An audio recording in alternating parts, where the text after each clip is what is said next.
Dans une nouvelle qui a secoué pas même de monde, Grand Theft Auto 6 est reporté. Salut. Oui, effectivement, la date glisse au 26 mai 2026. C'est ça. On va décortiquer tout ça en s'appuyant notamment sur un article récent de Stéphane Larue, comprendre le pourquoi du comment en gros. Exactement. Pourquoi ce report? Qu'est-ce qu'on sait vraiment sur ce jeu si attendu? Et pourquoi tout ce bruit autour de GTA 6 finalement? Alors commençons par la raison officielle de Rockstar Games pour ce délai. C'est assez classique, j'ai envie de dire. Ils expliquent avoir besoin de plus de temps. Plus de temps pour, Le polissage, les finitions. voilà, pour peaufiner, livrer une expérience qui soit à la hauteur et même au-delà des attentes. Et les attentes, elles sont juste énormes pour ce jeu. Ah, ça c'est clair. Mais ce report, c'était vraiment inattendu. La rue en parlait dans son article. Pas une surprise totale, non. Rockstar était resté assez silencieux ces derniers temps, ça mettait un peu la puce à l'oreille. D'accord. Et puis Take-Two Interactive, la maison mère, avait déjà un peu préparé le terrain en disant qu'un décalage était possible.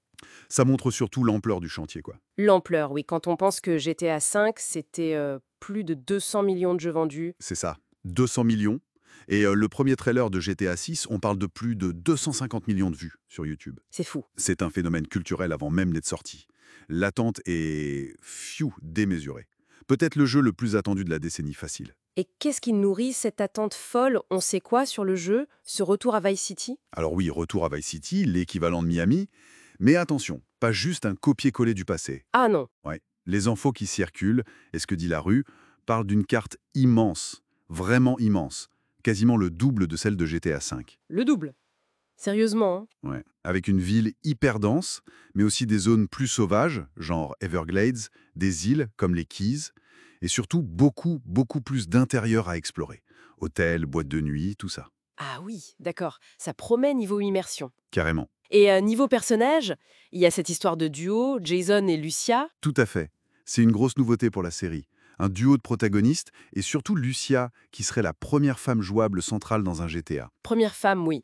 Et l'inspiration. Bonnie and Clyde apparemment. Lucia sortirait de prison, Jason serait un ancien d'un cartel. On imagine bien une histoire de confiance, de trahison, du pur rockstar, quoi. Intéressant ce côté Bonnie and Clyde. Et techniquement, parce qu'il parle de révolution, avec un budget d'1 milliard de dollars, ça veut dire quoi concrètement? Ben, révolution, c'est le mot qu'ils utilisent, oui. Ça touche à la fois la technique et la narration. L'idée, c'est de pousser l'authenticité de cette Floride fictive à fond. L'authenticité, c'est-à-dire. La culture locale, la faune qui serait super développée, une liberté d'action encore plus grande. Ce budget colossal, plus d'1 milliard, il doit servir à ça. Créer un monde d'une densité, d'une richesse, d'une intelligence artificielle jamais vue. 1 milliard de dollars, c'est difficile à imaginer comme somme, pour un jeu. C'est astronomique, clairement une ambition démesurée. Et du coup, la communauté des joueurs, comment elle a pris ce nouveau délai? Déçue? Un peu des deux, je dirais. Bien sûr, il y a de la déception, l'attente est déjà longue. Oui, forcément. Plutôt qu'un truc sorti à la va-vite, la qualité avant tout, ça passe assez bien. D'accord. Et pour les autres éditeurs de jeux, ça change quelque chose, ce report? Ah bah oui, clairement, ça libère une place énorme fin 2025. Ah oui, c'est vrai. Beaucoup devaient flipper de sortir leur gros jeu face à GTA 6. Là, ça leur donne de l'air, une fenêtre de tir inattendue pour leur blockbuster. Ça va sans doute rebattre un peu les cartes pour cette période-là. Donc pour résumer, GTA 6, c'est pas avant le 26 mai 2026.